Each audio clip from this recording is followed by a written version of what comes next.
Bom dia, gente. Então, estamos com mais uma live, a 35ª ou sexta. Eu sempre me engano, acho que é 36ª. 36ª, 36 lives que a gente está fazendo hoje, tá? E a gente vai continuar a nossa leitura com o nosso livro Conversando com Deus, número 2, tá? Vamos lá. Estamos no capítulo 17, tá? E olha só, vamos tomar um golezinho.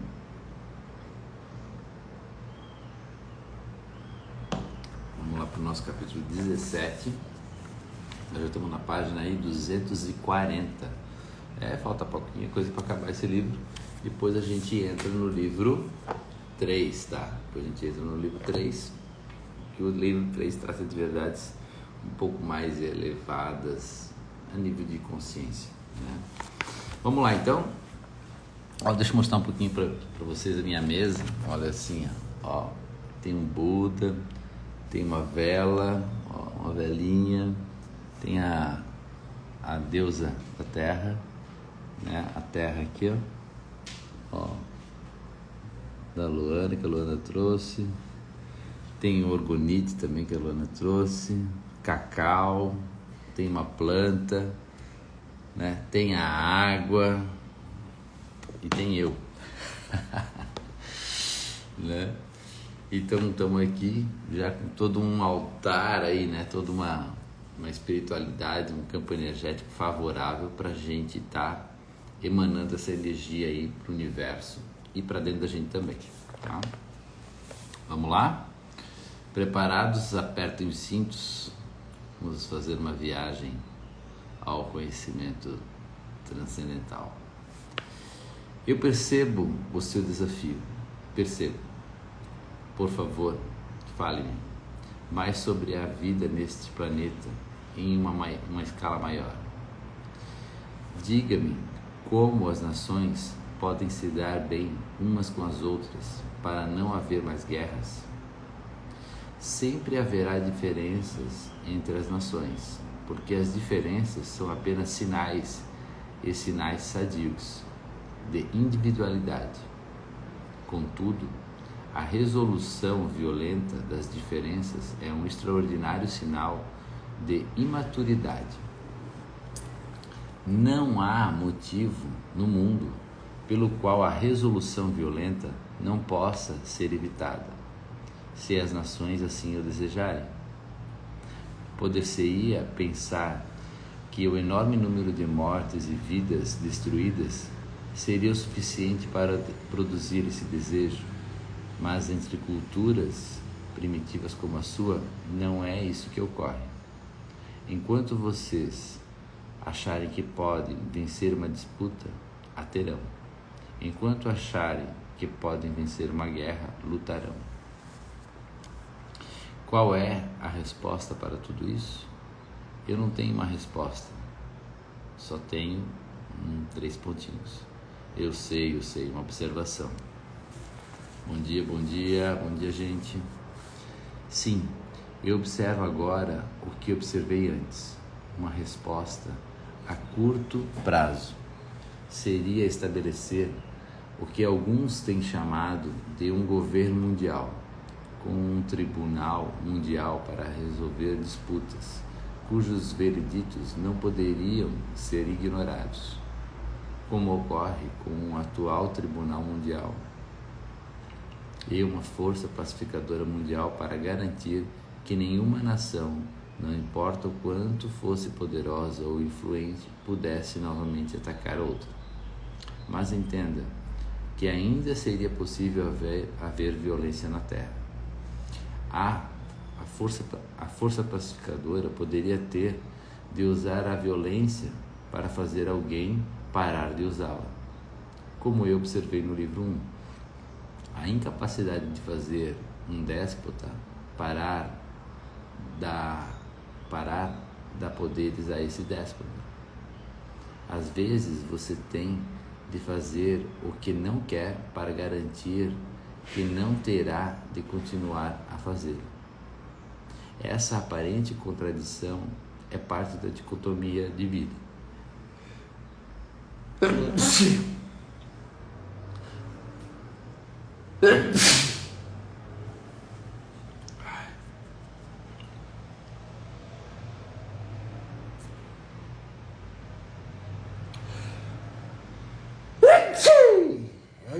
Lele.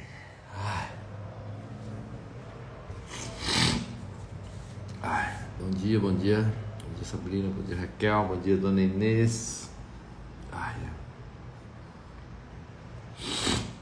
Olha só, gente. Que interessante. Né? Essa aparente contradição é parte da dicotomia divina, que afirma que às vezes o único modo de ser uma coisa, nesse caso pacífico, entre aspas, pode ser, a princípio, não ser. Em outras palavras, frequentemente, o único modo de conhecer-se como quem você é experimentar-se como quem você não é. Olha, gente, bem isso aqui, tá? Isso aqui quer dizer o quê? Eu tô agora na fase, né, de pai e tudo. E tenho 2 filhas aí, a Liz e a Lara. Né? A Lara tá com 7, a Liz tá com 10. E a gente tá passando por um processo de educação mais forte, onde a gente tem que colocar limites, né? Elas estão ficando adolescentes, estão indo para né? Então começando a botar as asinhas de fora, como a gente fala, né? E o que acontece? A gente precisa, muitas vezes, fazer coisas que a gente não quer para fazer o que a gente quer que aconteça, né? Tipo assim, às vezes fala assim, olha, se você não fizer tal coisa, você não respeitar tais pessoas, coisas assim, você não vai ganhar uma aula que você gosta de fazer, ou você não vai ter um passeio que você gosta de fazer, por mais que você gostaria que ela estivesse fazendo aquilo, né? Então é isso que Deus está falando aqui. É uma verdade observável que o poder em seu mundo não pode mais estar nas mãos de uma nação individual, mas nas do grupo total de nações que existem neste planeta. Somente assim o mundo poderá finalmente ter paz, na certeza de que não será mais possível nenhum déspota, não importa o quanto seja grande ou poderosa sua nação individual, invadir os territórios de outra nação ou pôr em risco a sua liberdade. As nações menores não precisarão mais depender da boa vontade das nações maiores, frequentemente tendo de desfazer-se de seus próprios recursos e oferecer suas melhores terras para bases militares estrangeiras, para merecê-la.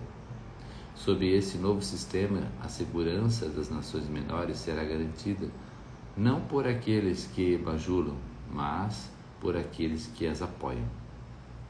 Então, gente, olha só, uma mudança de consciência planetária, né? Aonde todo poder ele é disseminado.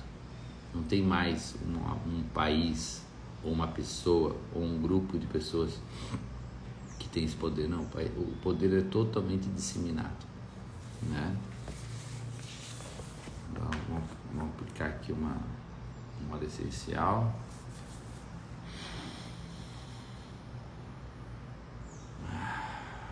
Isso aqui é hortelã e pimenta. Dá uma ativada aí, né? As vias aéreas, dá uma coisa boa. Obrigado, Lu. Vamos lá, então? Vamos para frente.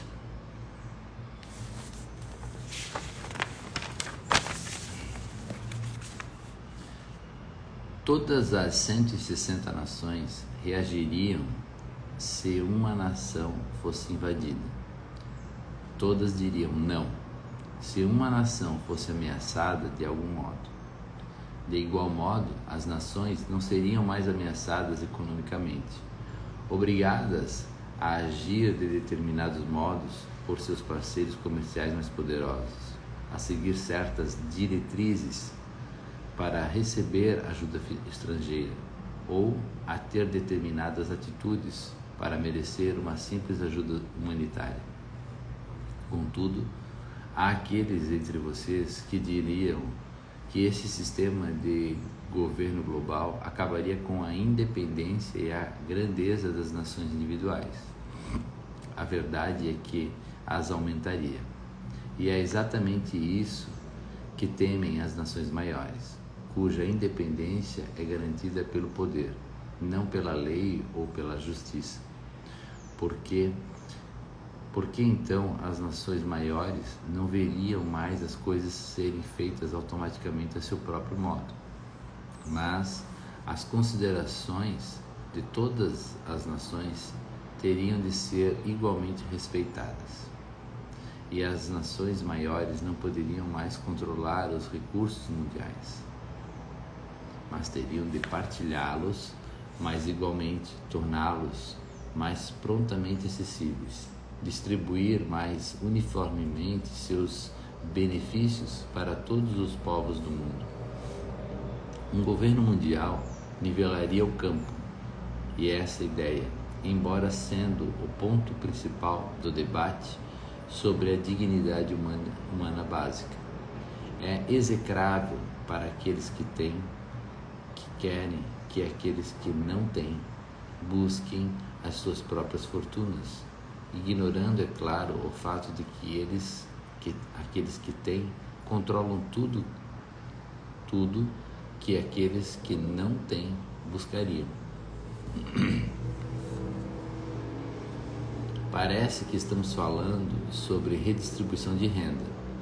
Como poderemos manter o incentivo daqueles que realmente querem mais e desejam trabalhar duro para isso, se eles souberem que devem partilhar com aqueles que não estão dispostos a trabalhar tanto? Em primeiro lugar, isso não é apenas uma questão de querer ou não trabalhar duro. Esse é um modo simplista de lançar o argumento, geralmente construído dessa forma pelos que têm. É mais frequentemente uma questão de oportunidade do que de disposição. Então, a verdadeira e primeira tarefa na reestruturação da ordem social é garantir que todas as pessoas e nações tenham oportunidades iguais. Isso não poderá acontecer enquanto aqueles que atuam, detêm e controlam as riquezas e recursos mundiais mantiverem firmemente esse controle. Eu mencionei o México e sem querer fazer uma crítica da nação, acho que esse país é um ótimo exemplo disso. Um pequeno número de famílias ricas e poderosas controla a riqueza e os recursos de toda a nação. E isso ocorre há 40 anos. As leis são uma farsa, porque as mesmas famílias estão à frente dos mesmos partidos políticos há décadas, não havendo praticamente nenhuma oposição séria. Qual é o resultado disso? Os ricos ficam cada vez mais ricos e os pobres cada vez mais pobres. Seus salários pulam de 1,75 dólares para 3,15 dólares por hora. Os ricos salientam o quanto fizeram pelos pobres ao fornecerem empregos e oportunidades de ascensão econômica.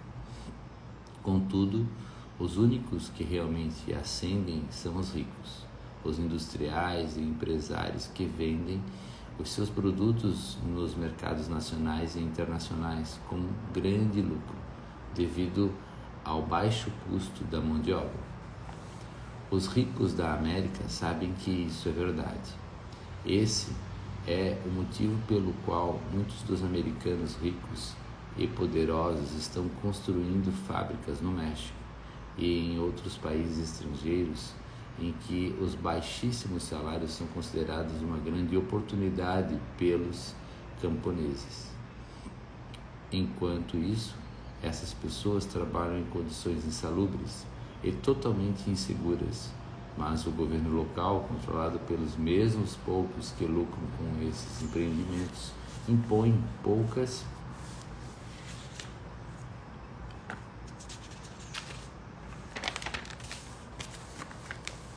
regras.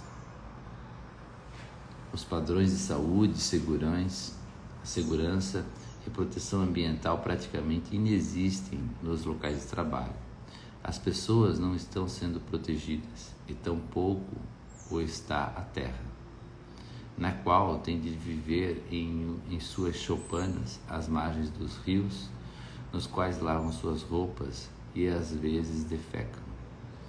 Porque frequentemente as canalizações de esgoto também não são um de seus privilégios. O que é criado por esse profundo desrespeito pelas massas é uma população que não pode comprar os produtos que fabrica, mas os ricos proprietários das fábricas não se importam com isso. Eles podem exportar os seus produtos para outras nações, nas quais as pessoas que podem comprá-los. Contudo, eu acredito que mais cedo ou mais tarde o feitiço se voltará contra o feiticeiro, com consequências devastadoras, não apenas no México, mas em todos os lugares onde os seres humanos forem explorados. As revoluções e guerras civis serão inevitáveis, como serão as guerras entre nações, enquanto aqueles que têm continuarem a tentar explorar aqueles que não têm, com o pretexto de dar-lhes oportunidades. O controle das riquezas e dos recursos tornou-se tão institucionalizado que hoje parece aceitável até mesmo para algumas pessoas justas que o veem simplesmente como uma economia de mercado aberto. Contudo, apenas o poder detido pelas pessoas e nações ricas do mundo torna possível essa ilusão de justiça. A verdade é que isso não é justo para a maior parte das pessoas e nações do mundo, que são impedidas de, ao menos, tentar conseguir o que os poderosos conseguiram. O sistema de governo descrito aqui alteraria drasticamente a balança do poder, equilibrando os recursos de ricos e pobres, forçando os próprios recursos a serem justamente distribuídos. É isso que os poderosos temem. Sim, por esse motivo, a solução a curto prazo pode ser uma nova estrutura social, um novo governo mundial. Houve alguns líderes entre vocês que tiveram discernimento e coragem suficiente para propor o início dessa nova ordem mundial. George Bush, que a história dirá que foi um homem de mais sabedoria, visão, compaixão e coragem do que a sociedade contemporânea desejou ou pôde conhecer. Foi um desses líderes. Outro foi o presidente russo Mikhail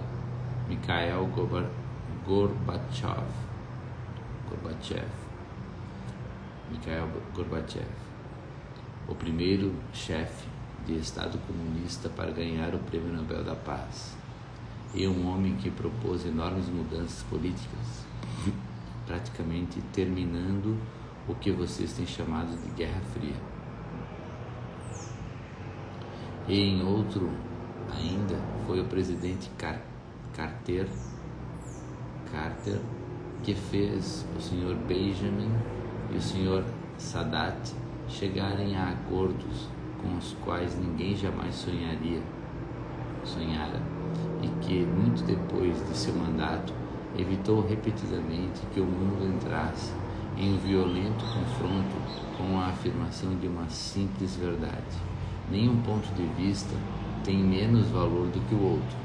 Nenhum ser humano tem menos dignidade do que o outro. É interessante notar que esses corajosos líderes que evitaram que o mundo entrasse em guerra e apoiaram e propuseram grandes mudanças na estrutura política vigente tiveram apenas um mandato, tendo os seus cargos tirados pelas mesmas pessoas cujas vidas tentaram melhorar. extremamente populares no mundo, foram profundamente rejeitados em seu país. Disse que um homem é desonrado em seu próprio lar. No caso desses homens, isso ocorreu porque sua visão estava muito além da de seu povo, que tinha uma visão estreita e só imaginava perdas resultantes dessa visão mais ampla. Todos os outros líderes que ousaram exigir o fim da opressão dos poderosos também foram desencorajados e desonrados. Sempre será assim até que seja encontrada uma solução a longo prazo que não será política. Essa solução, a única verdadeira, é uma nova consciência, uma consciência de unicidade e amor, e incentivo para ser bem-sucedido, a tirar o máximo proveito da vida. Não poderia ser a recompensa econômica ou material. Essa prioridade erroneamente estabelecida foi o que criou todos os problemas que discutimos aqui. Quando o incentivo para a grandeza não é econômico, quando a segurança econômica e as necessidades materiais básicas são garantidas para todos, o incentivo não desaparece, mas passa a ser um tipo diferente, aumentando a força e a determinação, produzindo a grandeza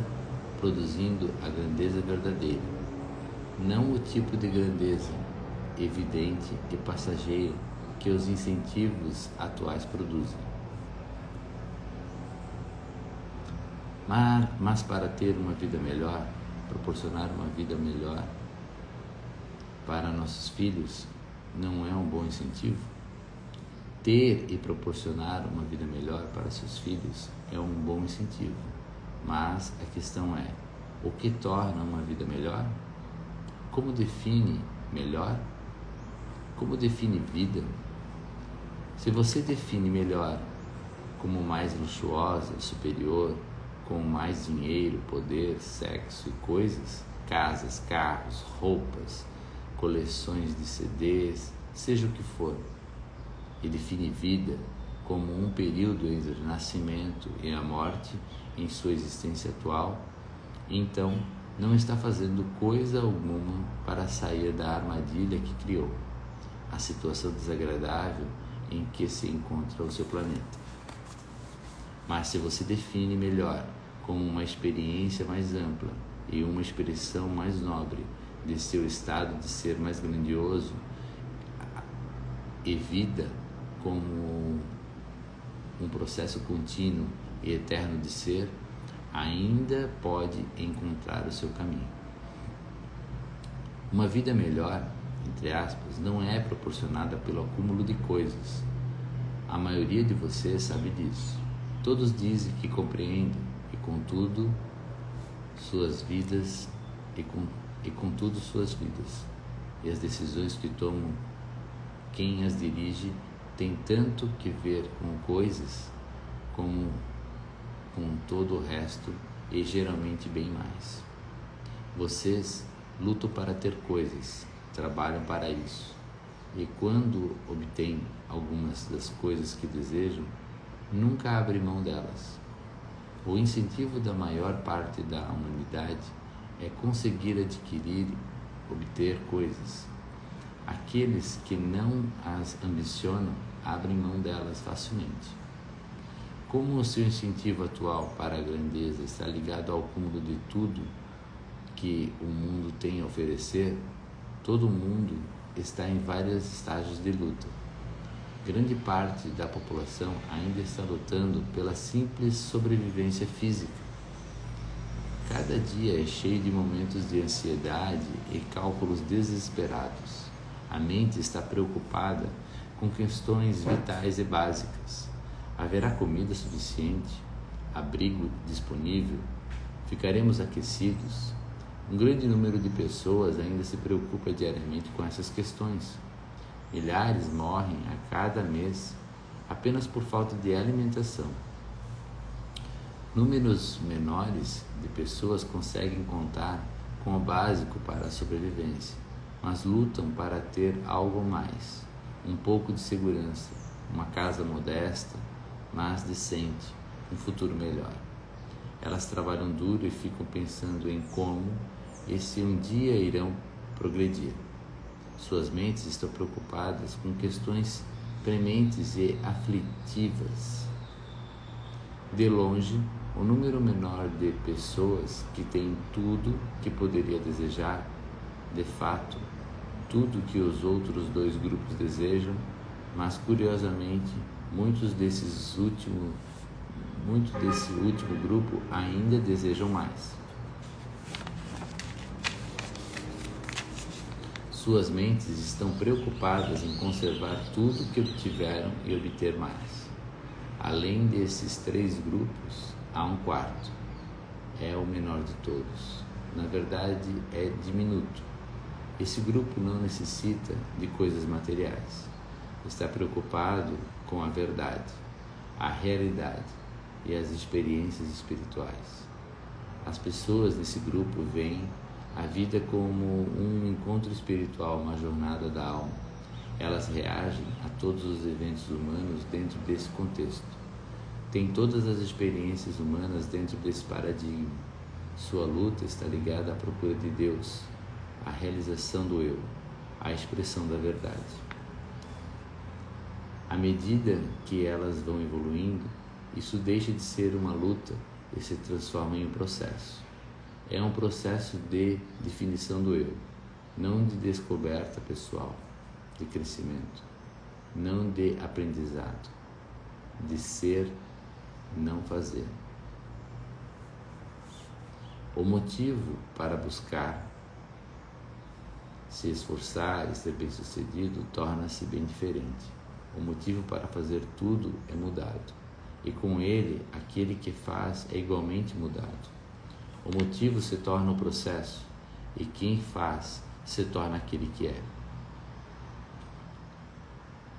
Enquanto antes o motivo para se esforçar, trabalhar duro a vida inteira era obter coisas mundanas, agora é experimentar coisas celestiais. Enquanto antes as preocupações eram, em grande parte, com os assuntos do corpo, agora são em grandes partes com os da alma. Tudo mudou. O objetivo da vida e a própria vida mudaram. O incentivo para a grandeza mudou. E com isso acabou a necessidade de cobiçar, adquirir, proteger e acumular bens mundanos. A grandeza não será mais avaliada pelo quanto alguém acumulou. Os recursos mundiais serão corretamente vistos como pertencentes a todos os povos do mundo, em um mundo abençoado com abundância suficiente para satisfazer as necessidades básicas de todos. As necessidades básicas de todos serão satisfeitas. Todos desejarão que seja assim. Não haverá mais uma necessidade de impor a ninguém um imposto. Todos enviarão voluntariamente 10% de sua colheita e riqueza para programas que apoiam os menos afortunados. Não será mais possível milhares de pessoas observarem milhares de outras morrerem de fome.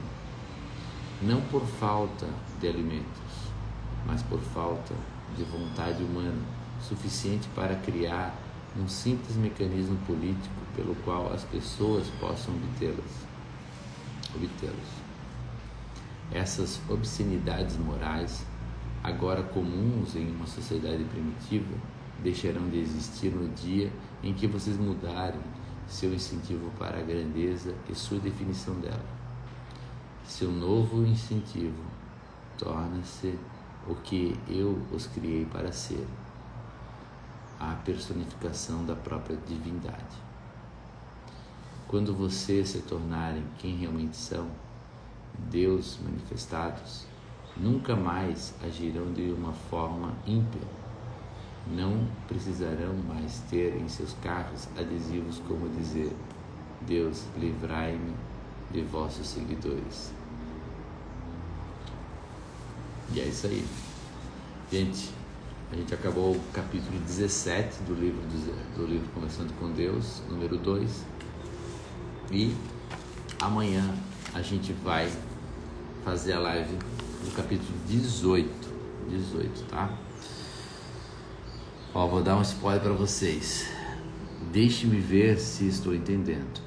O que parece estar surgindo aqui é uma visão do mundo de igualdade e equanimidade, na qual todas as nações se submetem a um governo mundial e todos os povos partilham a riqueza do mundo.